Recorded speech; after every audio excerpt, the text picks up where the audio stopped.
Hürmetli körmenler, körüvatqanыңlar Erkin Asya Radyosu. Yaponiya paytaxtı Tokyo şəhərindən tarqıtış beriyatımız.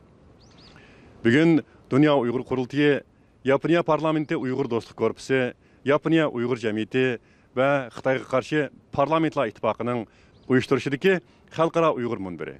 Yani parlamentlar a'zolari yig'ini bugün resmi başlanış aldı turbatıdı. Bu yığının asaslı kısım başlanış aldı turbatıdı. Biz Yaponiya parlament binasının aldıda yığın hakkında tepsili malumat verivatımız. Yığın başlanğandan keyin davamlıq yığının tepsilatı diqqətinizdə болады.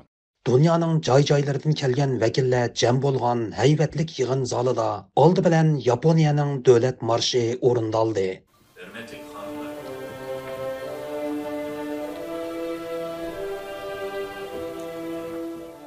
Ondan Sharqiy Turkistonning davlat marshi qo'yildi.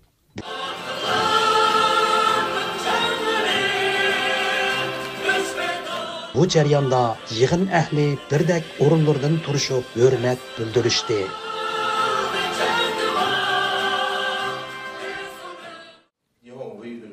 Umumiy yig'inning ichilishiga Yaponiya parlamentining a'zosi Hiromi Mitsubayashi apandi riyosatchilik qildi. U boshlanish so'zida Yaponiya parlamentining Uyg'urlarni qo'llashni yanada kuchaytirganligini, shundaqla Uyg'urlarning kelgusining parlaq bo'lishiga tilakdoshlik bildirganligini ta'kidlab o'tdi.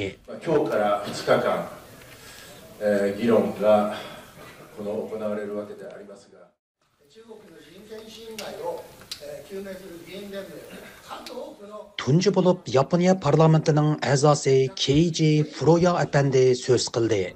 Uning bildirishicha, buningdan bir qancha yillar ilgari Yaponiya parlamentida Uyg'ur do'stlik guruhi qurilgan chog'da Xitoyning Yaponiyada turishliq bosh elchisi Chen Yonghua buningga aralashgan parlament a'zolariga tahdid xati avatgan. Halbuki Yaponiya parlament a'zolari Xitoy elchisining bu etiga parvo qilmagan. Keiji Furuya apandining ta'kidlashicha, ular o'zlarining Uyg'urlarni davomli qo'llaydiganligini, Yaponiya parlamentida Uyg'ur do'stlik guruhisini qurib, Xitoydagi kishilik huquq dafsandichiligini yanada ilgarilgan holda oshkorlashni xohlaydiganligini bildirgan.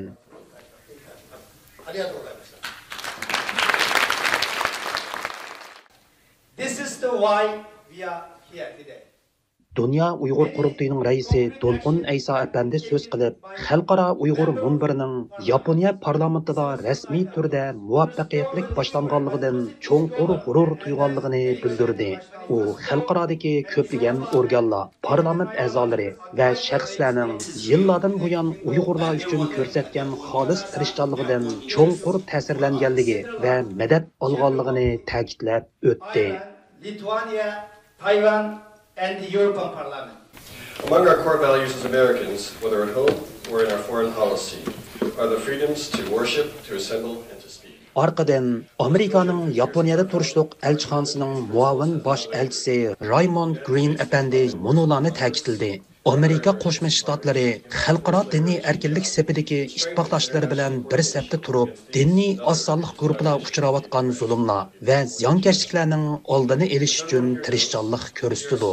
Mana bu 2021-yili Amerika prezidenti Joe Bidenning nima uchun Uyg'ur majburiy emgagining oldini olish qonuniga imzo qo'yganligi, Xinjiangda majburiy emgak orqali ishlab chiqarilgan mahsulotlarning Amerika bozoriga kirishini cheklaganligi, shundaqla Xitoy hukumatining rayonda yurgizayotgan bostirishlarini irqiy qirg'inchilik va insoniyatga qarshi jinoyat deb qaraganligining sababidir.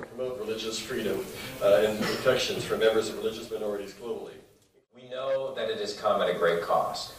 In March, our committee heard testimony from Amerika Davlat Majlisi a'zolaridan Mike Gallagher apandi ekran orqali yig'in ahliga tabrik so'zi so'zildi.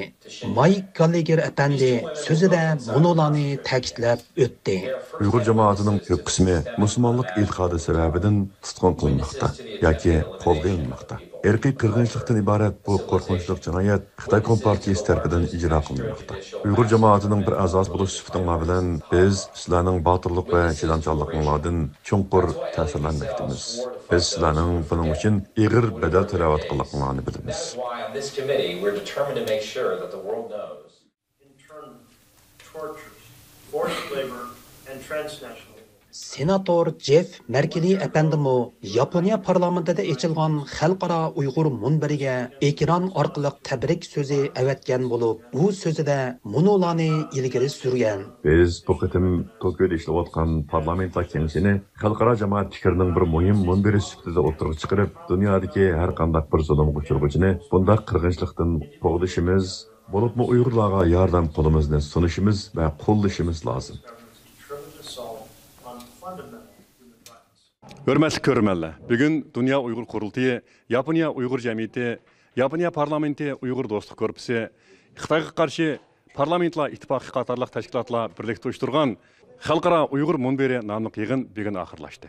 Bu yığında Xitayning dövlət alqıgan bastırış hareketleri qanda taqabul turuş, Uygurlar cemiyet sütüdü yol qovatqan ruhi kesellikler alametlerine qandaq taqabul turuş ve dünya elleri bilen birlikte Uygur meselesini Birleşken Devletler Teşkilatı'da qandaq yuqur pəllik kötürüş qatarlıq temalarda muzakirler elip verildi. Bu sahadaki mutaxassislar, lager şahitleri, devlet erbapları ve parlamentariyallar bu vaxtki özünün göz qarashlarını oturup koydu. Şunun bilen bu faaliyet en ahırki özünün bayanatı ve muxbirlarını kütübiliş yığını bilen ayaqlaşqan oldu. Şunun bilen bizning Tokyodan berdiğan naq maydan anılışımız mı müşahede ahırlaşıdı. Köngül qoyup köygüninglarga köpten köp rahmet.